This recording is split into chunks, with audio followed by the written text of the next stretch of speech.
I'm on the phone with Coach Mark Shields, as we are every Monday and Thursday during football season. And Coach, you've got a big game coming up Friday night against Oceanside, and you got a little bit of bad news. Tell us about that as a result of an injury in practice. Yep, so Wednesday in practice, Kobe Lee, number 5, he ended up hurting his wrist. Originally, we were told that it was fractured. Today being Thursday, we found out that there's some cartilage damage in there. And I don't know which is better, which is worse. Talking to Dan Vibert, the trainer, he said you still could be talking 3 or 4 weeks before he's back in action. Kobe right now, I just talked to him. He has zero mobility in that wrist. Excruciating pain when he does try to move it. So, the thing is, he's definitely, he won't be suiting up tomorrow night versus Oceanside. There's probably a good chance he won't be suiting up against Old Town. And then we're on to the playoffs. So, we're just going to have to, it's one of those things, next man step up. It's that sort of thing, that Belichick thing. It's like next man up. And so for his spot, we'll be, for offense, we'll be repping Elijah Joyce. And Elijah, he's a sophomore. He's gotten some carries this year. And Elijah is a big, strong kid. I mean, he's been playing linebacker for us on defense. He doesn't necessarily have the breakaway speed that Colby has, but he's just a tough kid to bring down. So, honestly, you look at it, and I thought, well, yeah, he's not going to have the breakaway speed, but between the tackles, he's a tough guy to tackle. So, so we are excited that we have a guy that can step in and still be very productive for us offensively, and it gives him another opportunity to prove himself, and it's just one of those things that other kids got to step up. And then, of course, you've got to figure out what you're going to do on the kickoff returns, because Kobe Lee's been a big part of the kickoff return team. Yep, definitely. He had a return up there against John Bapps the other day, a couple weekends ago, and had some nice returns last weekend against Madison. And, he's a game breaker, no doubt about it. He's got that burst of speed that, he hits the hole he can go. And the nice thing about it, I guess, is, it's not his lower body, so that speed is still there. We just got to get that, that wrist taken care of and go from there. So tonight in practice, pregame practice being tonight, Thursday night, we'll start repping some other kids on our return teams, and we'll be ready to go. What time do you leave on Friday? I mean, Rockland's it's going to be close to 3 hours from the high school. Yeah, so I think we're leaving around 3:15-ish. I think I have on my plan. Yeah, right. I think by bus you're probably talking, 2.5 hours maybe? Yeah. I haven't been down to Rockland in years. I was down there as an assistant coach. Actually, I take that back. One of my first years as a head coach, we went down there, and it was a preseason scrimmage. But it's been a long time since I've been down to Rockland to play a football game. So, yeah, so we'll get on the road at a decent time and get the kids down there, and that way they can walk around the field and kind of get themselves acclimated to that field and get ready to go. Other than Colby hurting his wrist in Wednesday night's practice, how have the practices gone this week? Yeah, they've gone pretty well. It's one of those weeks, it seems like you always have one of those weeks where we've had, some kids who have been dealing with some illness this week.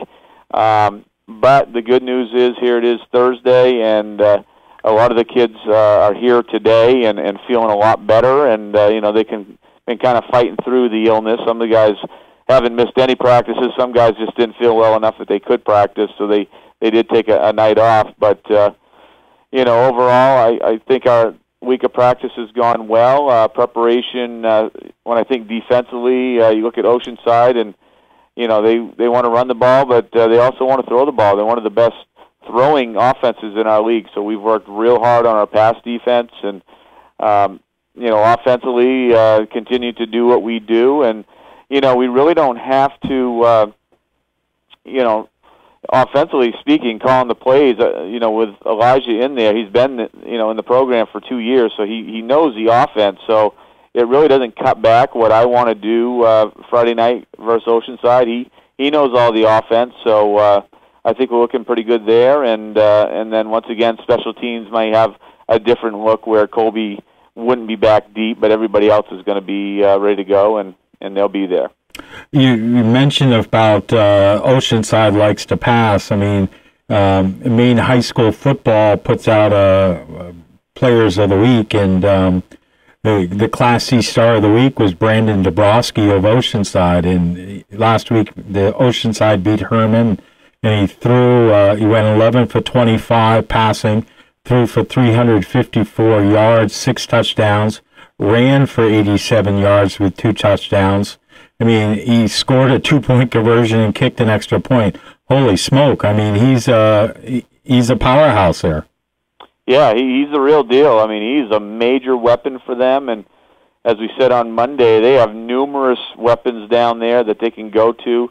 They pretty much have everybody back from last year. They lost a couple of linemen up front, but as far as their skill kids, all those kids came back, and they're a handful because they can do so much to you. You know, like I said, running the ball, but there are not too many high school teams that can throw the ball as well as they do. And looking at game tape in the second half, they threw the ball all over Winslow, and we know Winslow is one of the best defenses in the league. So that's a major concern. So once again, we've worked real hard on our pass coverage. Reading our keys, all the sort of stuff we need to do, trying to get a pass rush on that quarterback and make him feel uncomfortable in the pocket. But yeah, he's the real deal. He's an all-conference kind of kid. When you flush him out of the pocket, you've got to be careful. Just untuck the ball up under his arm. I mean, you've almost got to keep a backer or somebody there just to shadow him. Yeah, I mean, it's a big week for our defensive ends because you're right.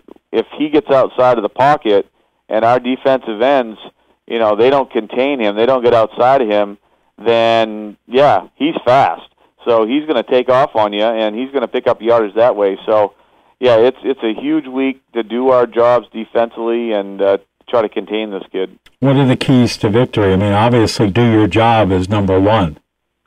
Yeah, I mean, once again, I think you got to do your job defensively. Do what you're taught. I think we have a good game plan coming into the game to try to stop what they do, but once again, like I said against Madison, you're not going to stop this team completely. I mean, you're going to try to shut them down the best you can and make them earn everything they get.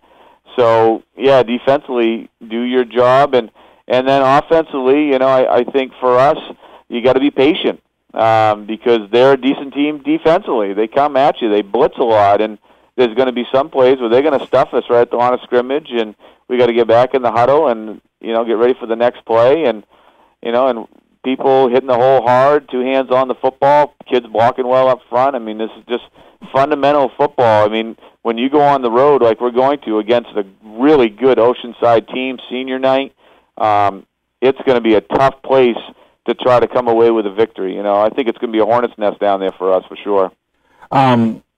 If you're an MDI Trojan fan, you are a huge John Baptist Crusader fan this week. Right, so if we are able to beat Oceanside and then beat Old Town, which seems, that's pretty heavy right, cast two right big there. ifs right there. Yep, for sure. Then it will come down to strength of schedule. And right now, Madison, they don't play John Baptist, and MDI, we don't play Waterville. So we're hoping that John Baptist can knock off Waterville, and that would mean that we would have the strongest schedule in the league because Waterville would be defeated. They wouldn't have a win this season unless they somehow beat Winslow the last game of the year, which is probably highly unlikely. So, yeah, I mean, we got to try to beat a very good Oceanside team this week, and we got to hope that John Baptist can knock off Waterville. It is at John Baptist, which that's good, and I just think that's going to be a dogfight. I think that's going to be a really tight ball game. Well, both are very, very proud programs, and they both want to have that victory and not go 0 for 8 for the season.